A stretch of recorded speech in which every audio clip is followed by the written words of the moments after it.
Chers amis, patriotes de toute l'Europe, dimanche 18 mai va se tenir le second tour de l'élection présidentielle roumaine.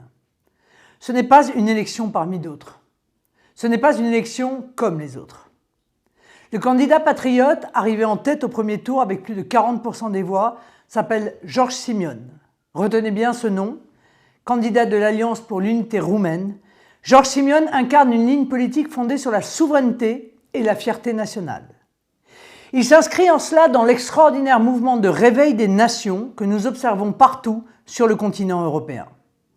Son brillant succès au premier tour, le 4 mai dernier, s'est par ailleurs tenu dans un contexte particulièrement difficile. En effet, l'élection présidentielle roumaine avait été annulée en novembre 2024 par la Cour constitutionnelle au nom d'ingérences électorales qui n'ont toujours pas été prouvées à ce jour.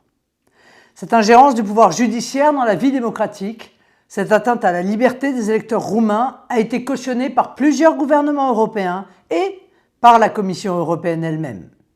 Cette ingérence-là, elle, est en revanche bien avérée. Et elle constitue une attaque supplémentaire des institutions européennes contre le premier des principes démocratiques, la souveraineté populaire. Le peuple roumain ne s'est pas laissé intimider, il ne s'est pas laissé bâillonner. En plaçant George Simion très largement en tête du premier tour, il a envoyé un message à tout notre continent. Jamais les peuples ne baisseront la tête. Jamais ils ne laisseront leur choix être bafoués. Jamais ils ne renonceront à leur liberté. J'adresse donc aujourd'hui mon soutien plein et entier à George Simion. Dimanche 18 mai, le peuple roumain a rendez-vous avec l'histoire.